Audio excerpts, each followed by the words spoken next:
Hello friends, and welcome back to the channel. Today we are going to be playing Surviving Mars, and as you can see, we have made some pretty good progress here on the red planet.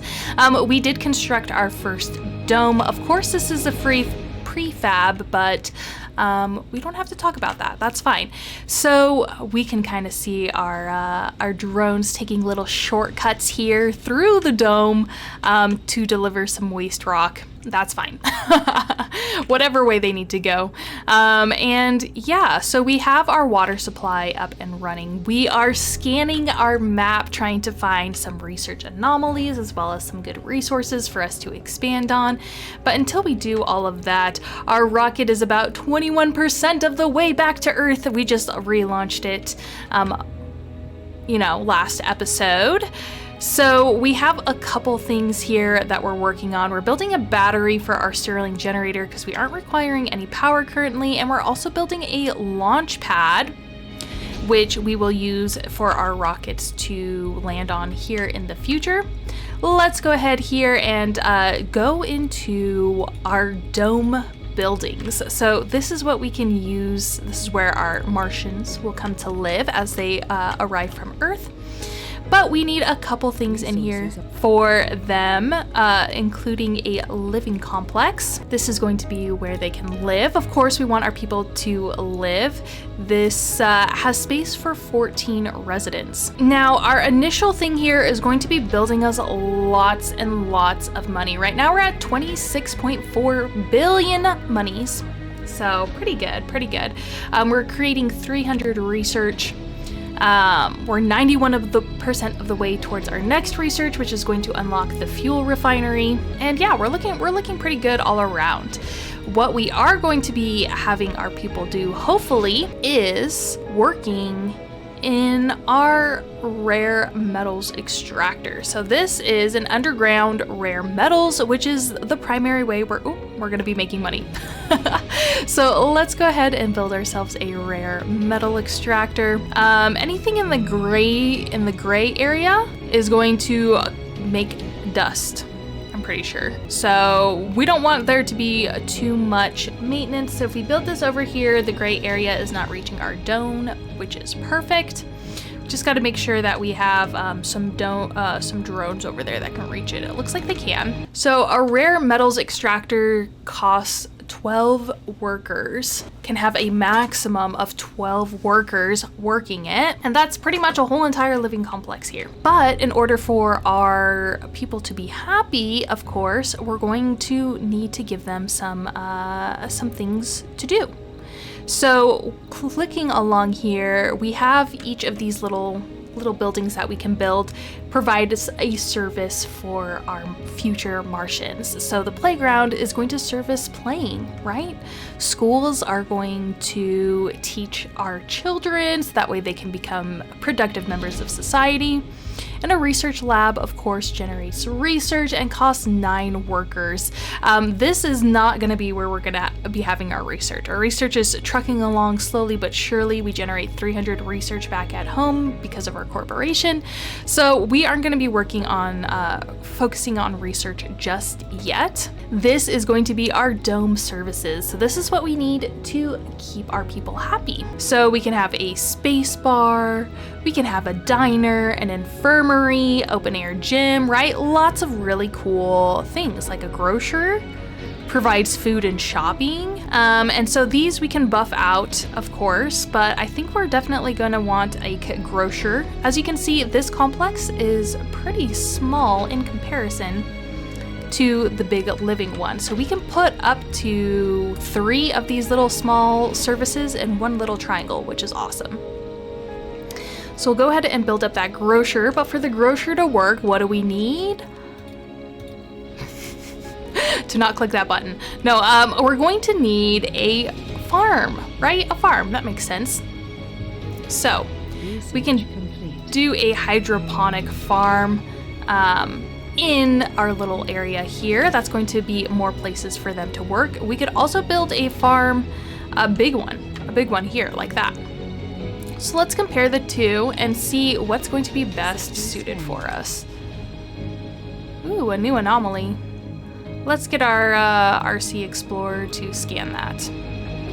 Click back over here. And look at our farms again. Let's look at our farms. So comparing the two, it looks like our hydroponic farm is going to be smaller, right? So we can put 3 hydroponic farms in one area. Oh, our rocket landed. That's awesome.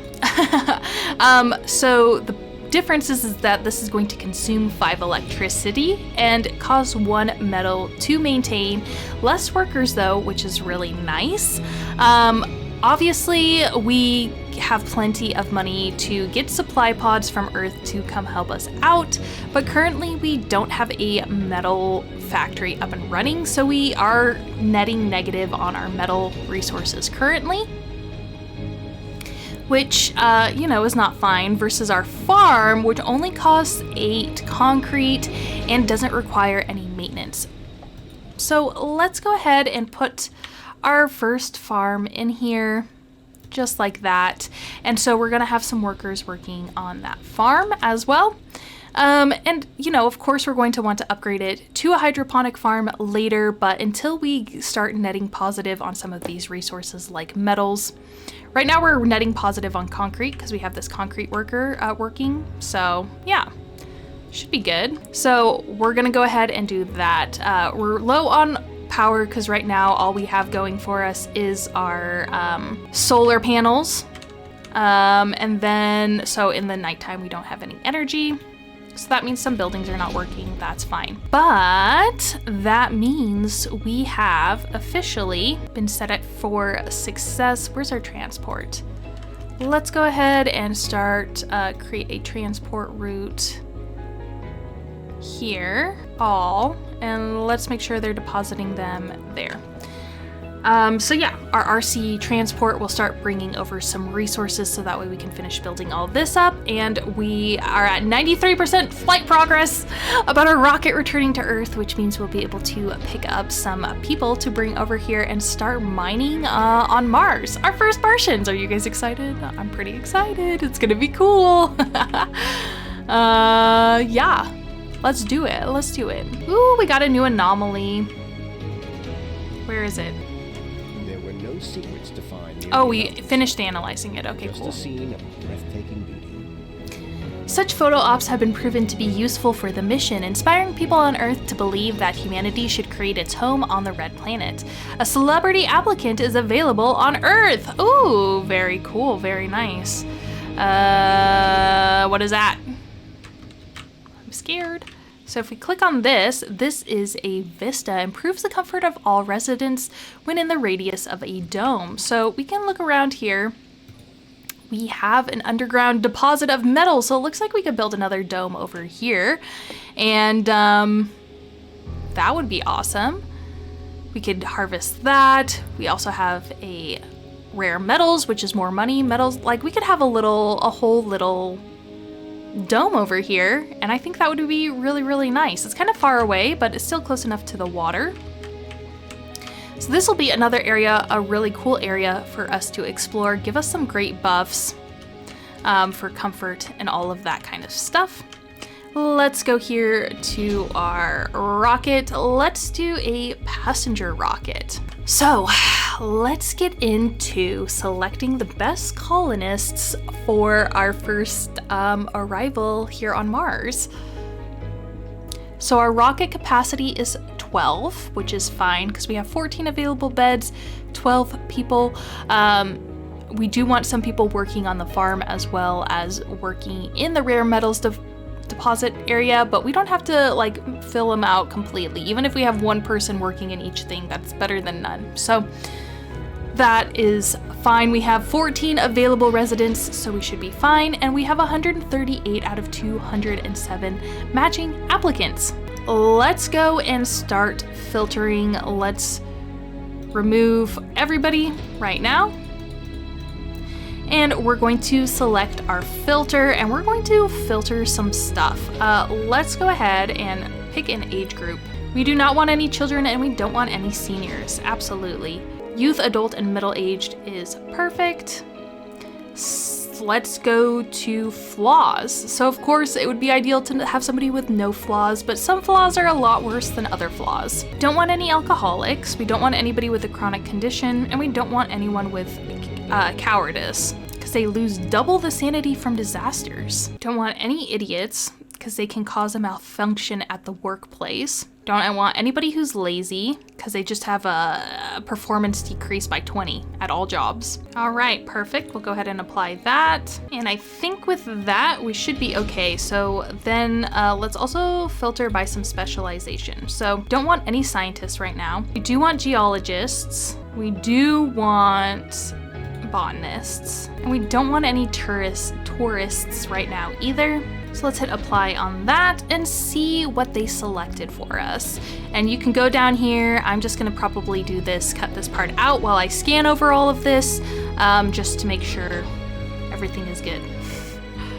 But you can go through and check and make sure these people are who you actually want, and then you can like trade them, you know, so. All right, so I picked everybody that we need. They're going to be our first Martians. It's so exciting. I picked some botanists to work on our farms, as well as some people to work at our rare metals extractor, which is going to help generate some money for us. And then I picked some people with no specialization, and those people are going to be working at places like our grocer, as well as our some other things that we put in here. So let's go back to our dome building things. We are going to want to build an open, oop, that one's too big. Let's go ahead and look at over here.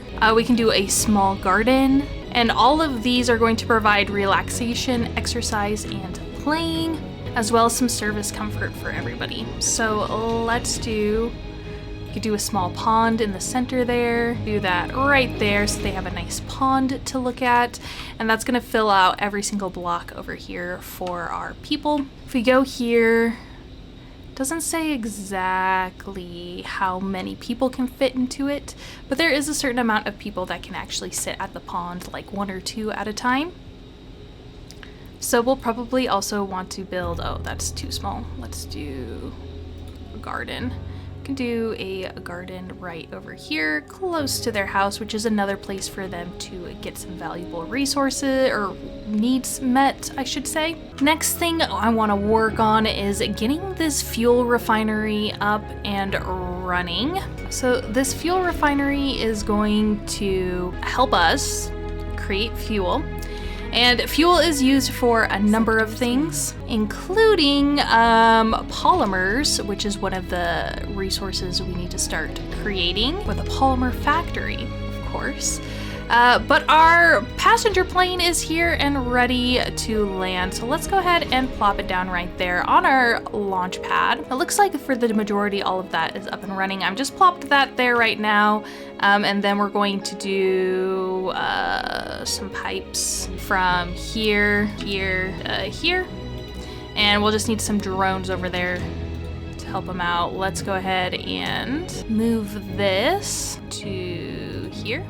I think that's gonna give us enough overlap for what we need. All right, so our rocket has landed. Let's watch all of these people jumping out. Our first humans are on Mars, guys. This is so exciting. Look at them. They're just jumping down. They're headed home. They're going to make it across here, get run over by a vehicle and some drones on their way. Here they come. New colonists have arrived. They're going to cross through this threshold and enter into our dome, make themselves comfortable here in their homes. And maybe we could see them just kind of like hanging out in there. We'll see. Oh, here's our guy. He's just up there having some dinner. Love it. That's what they're all doing. They're all just having a snack. They're like, welcome to Mars. We are starving. Oh, she's relaxing on a sunbed. Fantastic. Okay, so now that our colonists have arrived. Let's go ahead, clear out some of these. Founder stage, okay. After the founders arrive on the planet, the colony will be under evaluation for a certain number of souls. No new colonists will be available until the colony is evaluated positively. A positive evaluation will be awarded if any founders survive a number of souls, or if the first child is born on the red planet.